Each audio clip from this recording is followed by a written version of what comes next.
To offer more context on this key event, we invite to our studio in Caracas, Venezuela, professor and political analyst Danny Shaw, former professor of City University of New York, who was fired for defending Palestinian cause, who is also going to be joining us through the upcoming days following and analyzing all the news coming from these U.S. elections. Welcome, Danny, to our studio. Thank you, Alejandra. It's beautiful to be here in Caracas with you all at TeleSUR.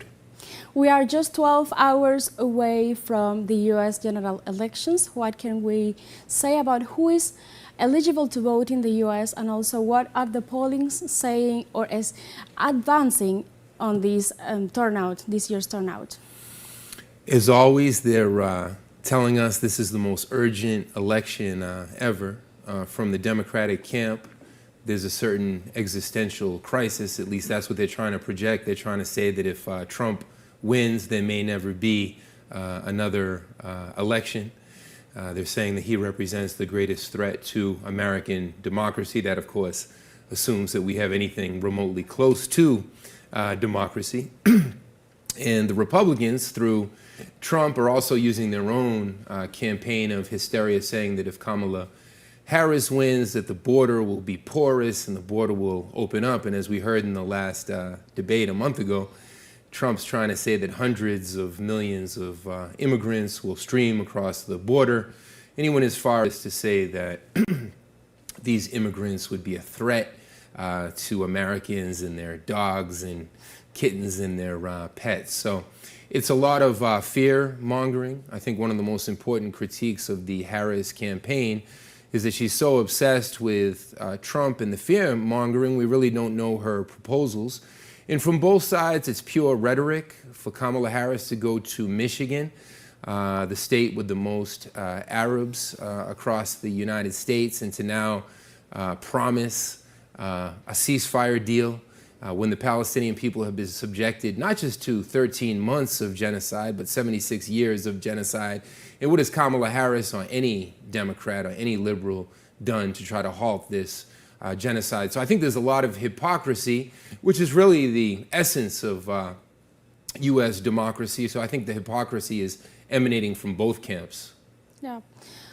According to surveys, Democrat Kamala Harris and also Republican Donald Trump are neck to neck in all 7 swing states. In this context, Donald Trump is trying to revive the ghost of widespread fraud, which inevitably brings to our memories the images of the January 6, 2021 assault on the Capitol. What is at stake in these U.S. elections? Why is dangerous for this process, these allegations of the U.S. elections? Oh, I'll start with the fraud, and then we can talk about this whole campaign to quote-unquote get out the vote and why they need that for their legitimacy. Trump, in his critiques of what he calls the lamestream media, not a term that we would use on the left necessarily, but it certainly fits. They say a broken clock is correct twice a day. Trump creates a situation, in a sense, where he really cannot lose. Because if he wins, then he's going to say, well, you see, I clearly won. But if Kamala Harris, she'll definitely win in the popular vote, but in this strange thing called U.S. democracy, the popular vote is not what's important. It's the Electoral College. And the Electoral College is really a system that most of us Americans have never understood.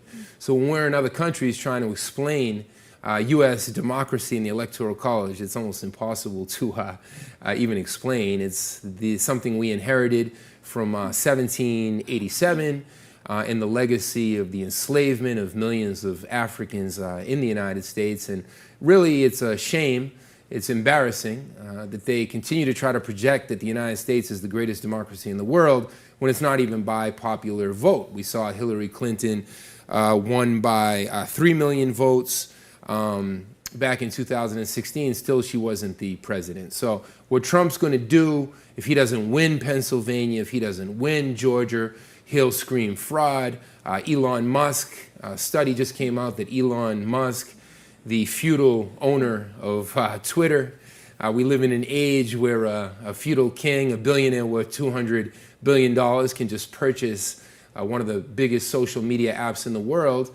We see Elon Musk trying to buy votes for Trump through the super PACs, and if you sign up and sign these petitions that you're going to vote for Trump, you can be awarded $1 million. So the fraud is already there. The entire system is based on bribery and fraud. Most of our senators are millionaires, the vast majority. So it's really a plutocracy. It's a duopoly. Most American people don't truly have confidence in this system, but many will vote out of panic and out of the fear-mongering that I mentioned tomorrow. And millions won't vote. Millions will stay home or stay at work and refuse to participate.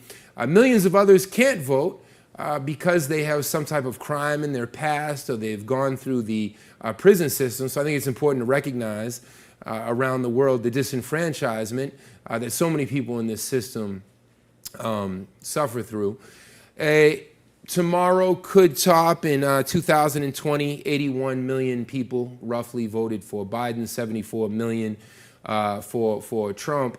I think tomorrow will probably break that and we'll see even more participation, because if you watch Fox News, it sounds like the end of the world if the Democrats win, and vice versa if you watch CNN. So I think that's going to create an ambiance that compels more people to vote. As you mentioned, these U.S. elections is overshadowed by the war in Gaza, the genocide taking place in the country, and also by the increasing attacks on Lebanon, all perpetrated by Israel. So is the Middle East crisis a point that could decide the voting intentions in states such as Michigan, as you mentioned, that has the largest majority of Arab Americans community? The genocide in Palestine is definitely one of the biggest issues, especially in Michigan. And even the fact, Alejandra, that we can say genocide in a TV studio, because you're never going to hear that from CNN, MSNBC, Fox. And it's important to call out those networks, and that's why they censor us on YouTube and across social media. All of those networks, whether they're coming from the liberals or the conservatives, are fully complicit in this Holocaust of human life. When they said never again, they were lying to us. It's certainly, they weren't thinking of the Palestinian people. They weren't thinking of the people in Sudan or the Congo or the blockaded peoples of Nicaragua or Cuba when they said never again. So this issue of the genocide looms large. We've seen this whole campaign that came out of Michigan of uncommitted voters saying that they absolutely refused to vote for the Democrats. Many Palestinian organizations and their leadership have the slogan, anybody but Kamala, anybody but the genocidal Democrats. And I think a lot of people, even though they see Trump's views in politics as odious, they can appreciate that Trump represents a monkey wrench to the entire system. And certainly the truly ruling class candidate is Kamala Harris. If you look at the FBI and the CIA, who are supposedly apolitical, but now they publish letters in the New York Times, at least they did in 2016, it's clear that they see Trump as an existential threat. They don't see Trump as presidential. So I think the genocide, I think Kamala represents the continuity, the uninterrupted continuity of the genocide. If Trump wins, he's such a loose cannon that we can't talk about continuity. And certainly the fact that Trump is threatening the US, NATO, Western European war on Russia, with how many Ukrainians trapped in the middle of this proxy war, Trump represents a legitimate threat to the ruling class. It's not from the left wing as we would like. It's really from the extreme right wing. In fact, Trump has been subjected to 2 assassination attempts just in the past few months. And the latest assassination attempt, roughly 6 weeks ago, came from an individual obsessed with what he considered a liberation war in Ukraine and wanted to assassinate the former President Trump because he saw him as a threat to this ongoing war. They've invested hundreds of billions of dollars of our taxpayer money, the people and workers of Germany, England, France. This is a broadly unpopular war but they continue full speed ahead, even though the surveys across the United States are in the 70th percentile of Americans who want this war with Russia to end. Thank you. Thank you, Danny, very much for your time here from the South.